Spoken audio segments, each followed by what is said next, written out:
5.000 tahun yang lalu, hiduplah sepasang suami istri. Hampir setiap waktu, laki-laki itu berdoa memohon kepada Tuhannya, Allah Subhanahu wa Ta'ala, agar diberikan keturunan. Hingga kemudian terdengarlah kabar bahwa istri tercintanya mulai mengandung. Bahagia rasanya, hingga Allah kemudian mengirim kabar bahagia. Lahirlah seorang anak laki-laki yang wajahnya tampan, bersih kulit wajahnya. Laki-laki tua itu bersujud penuh rasa syukur kepada Allah Subhanahu wa Ta'ala. Terima kasih ya Allah, Kau kabulkan doa kami. Namun di tengah kebahagiaan mereka, kemudian Allah pun memerintahkan laki-laki itu untuk pergi ke sebuah negeri yang jauh di sana. Duhai suamiku, mengapa engkau meninggalkan kami di padang pasir yang tandus ini? Terdiam laki-laki itu. Suamiku, apakah ini perintah dari Allah? Betul istriku, ini perintah dari Allah. Jika demikian, tunaikanlah wahai suamiku. Hamba yakin Allah pasti akan menjaga kami di tempat yang suci ini. Perlahan laki-laki itu meninggalkan anak dan istri yang dia cintai, menembus gelapnya malam, dinginnya malam, ke sebuah negeri yang jauh di sana. 12 tahun sudah laki-laki itu meninggalkan anak dan istri yang dia cintai. Hingga kemudian Allah pun memerintahkan laki-laki itu untuk menemui putra tercintanya. Setibanya laki-laki itu di sebuah rumah yang dia tuju. Istriku, lihatlah aku kembali wahai istriku.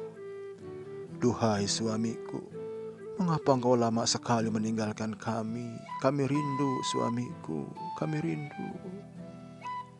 Di mana anak kita istriku?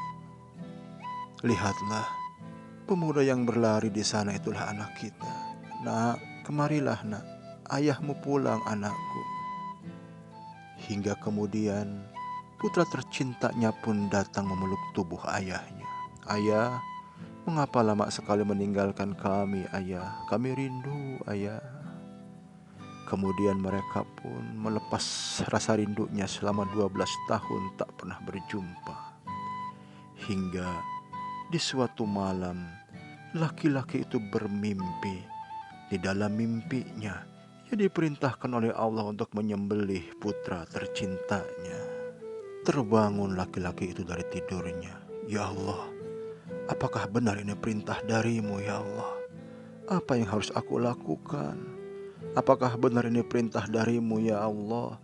Jika ini benar perintah darimu ya Allah, hadirkan mimpi ini untuk yang ketiga kalinya. Hingga kemudian di malam berikutnya, Nabi Ibrahim pun mendapatkan mimpi yang sama. Ia diperintahkan oleh Allah untuk menyembelih putra tercintanya. Terbangun dari tidurnya laki-laki itu.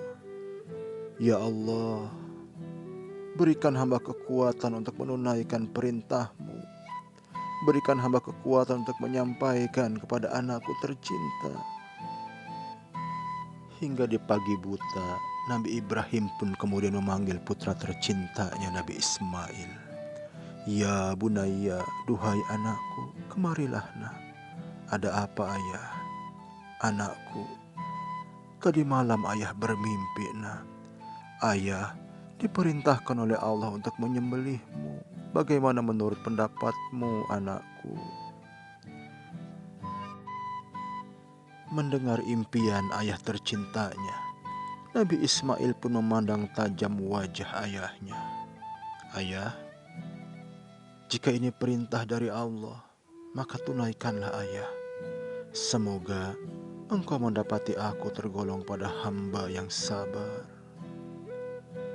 Menangis Nabi Ibrahim mendengar jawaban putra tercintanya. Ya Allah, betapa sempurnanya kau ciptakan anakku ya Allah. Dipeluk erat tubuh Nabi Ismail putra tercintanya.